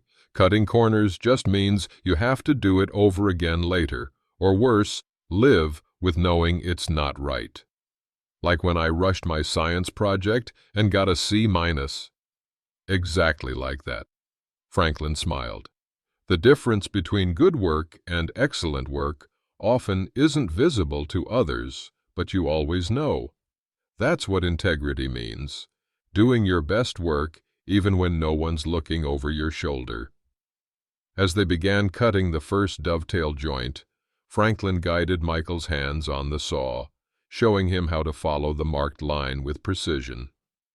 "The secret to a perfect dovetail is in the preparation," Franklin explained. "If your measurements and marks are exact, the cutting becomes straightforward."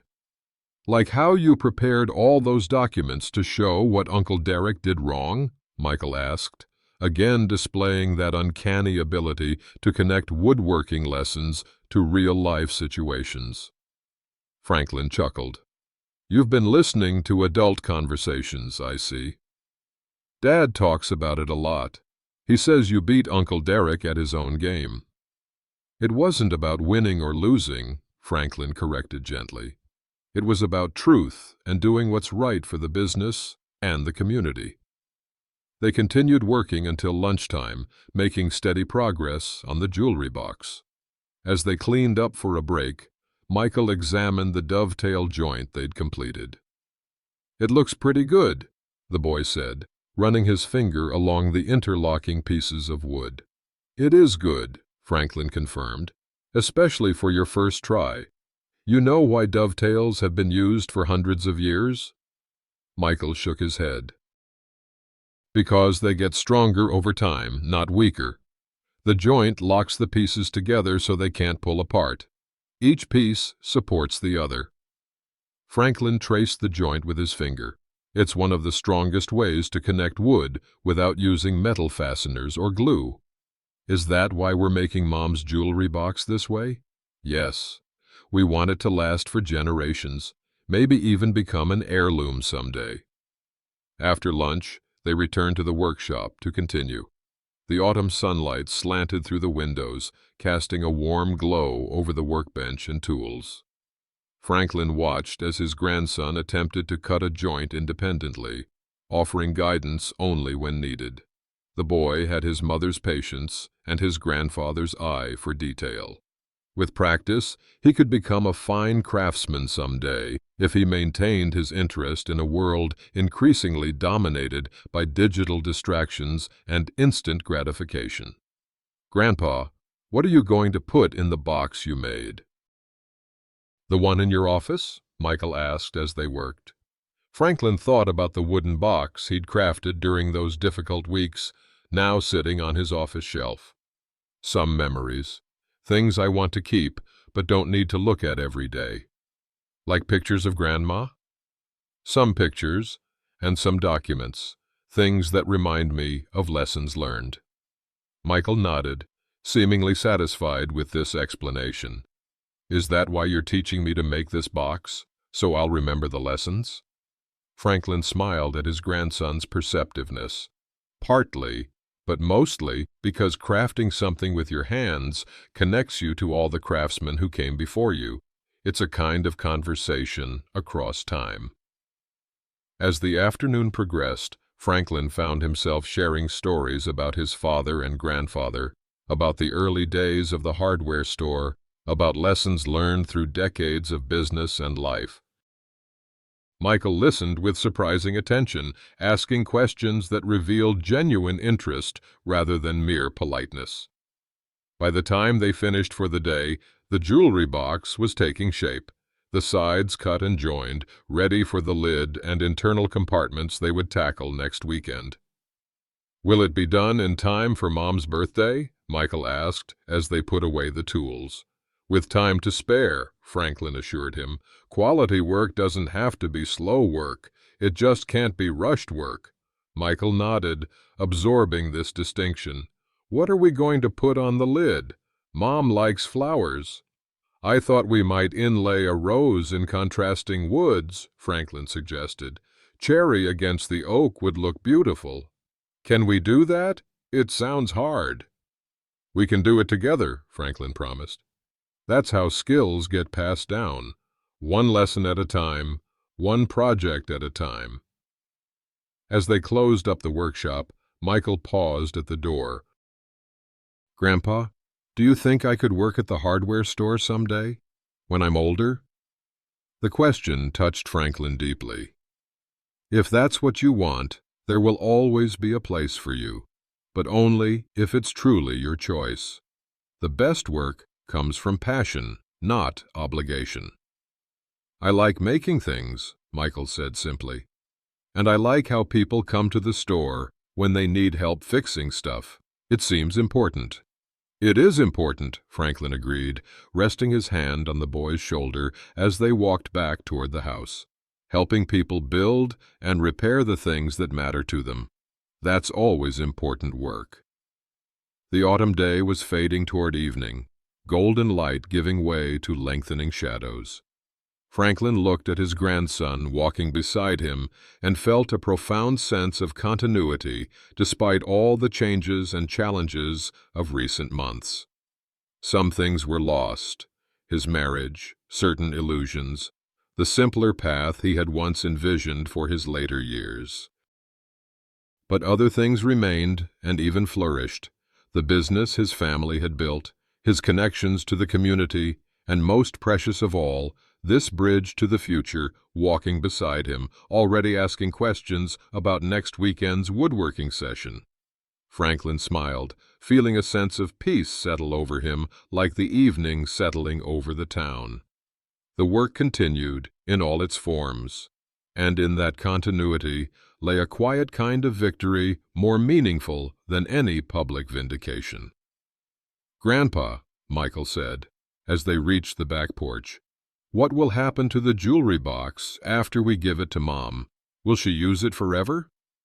"She'll use it as long as she needs it," Franklin replied. "And then, someday, it might become someone else's treasure." That's how handcrafted things move through time, outlasting their makers, connecting the generations. "Like the hardware store?" "Exactly like that," Franklin said, opening the door to welcome his grandson into the warmth of home. Exactly like that. The jewelry box was finished on a Sunday afternoon, 3 weeks later, its oak surfaces gleaming with hand-rubbed oil that brought out the deep grain of the wood. The rose inlay on the lid, Michael's first attempt at such detailed work, wasn't perfect, but its minor imperfections gave it character, a reminder of young hands learning ancient skills. Franklin sat alone in his workshop after Michael had gone home, running his fingers over the dovetail joints and remembering his grandson's face when they'd completed the final polishing. The pride in those young eyes had mirrored what Franklin had felt decades ago when his own father had guided him through his first significant project. He reached for the other box, the one he'd crafted during those uncertain days at the motel, now brought home from his office. Opening it carefully, he looked at its contents. The white handkerchief folded precisely as it had been on the day of the board meeting. The hotel receipt that had confirmed Mara's betrayal, the newspaper clipping announcing the community's decision to restore him to leadership at Wilson's Hardware. Artifacts of a difficult chapter, contained but not forgotten. Franklin added one more item, a small photograph of his father standing in front of the original store, his face serious beneath the brim of a fedora hat, his hand resting on the shoulder of Franklin as a boy. He studied the image for a long moment before closing the lid.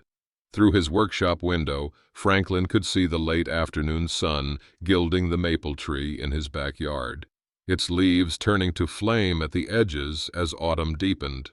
The same tree he and Mara had planted when they'd first bought this house, now tall enough to shade half the yard.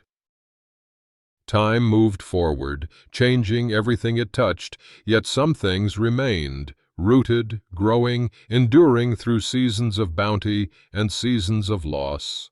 The hardware store had weathered its crisis. Derek was proving to be a more valuable asset than Franklin had dared hope, bringing genuine innovations while gradually developing appreciation for the traditions he'd once dismissed. Their relationship remained formal, but increasingly respectful, building slowly towards something that might, in time, resemble trust. Franklin had even begun to think about the longer-term future, perhaps gradually reducing his role over the next few years, creating space for new leadership while ensuring the core values of the business remained intact. Not retirement exactly, but evolution, a controlled, intentional transition rather than an abrupt severing. He rose and put away his tools with the methodical care that had defined his approach to both craft and life.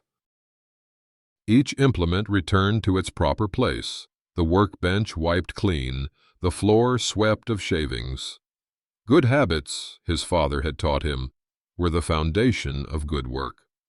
As Franklin prepared to leave the workshop, his gaze fell on a small piece of oak left over from the jewelry box project.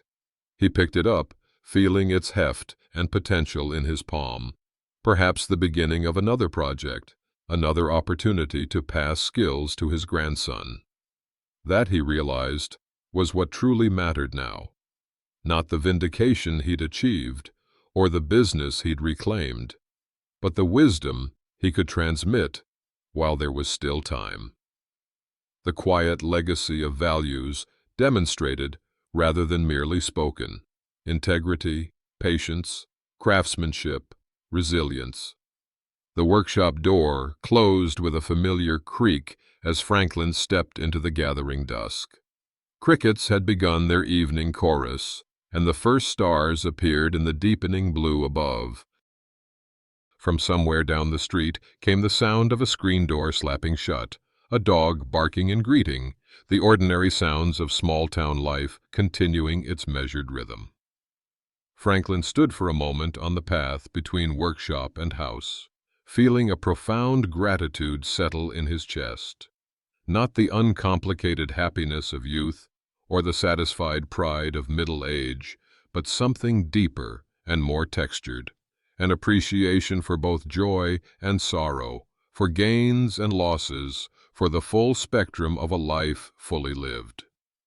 The measure of a man, his father had often said, isn't in what he builds, but in how he builds it, and in what he does when the storm comes and tears it down.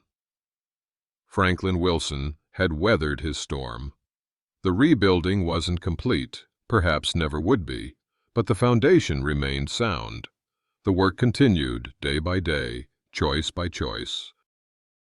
Tomorrow would bring its own challenges: inventory decisions at the store, a board meeting to discuss the holiday season strategy, the ongoing navigation of new family dynamics.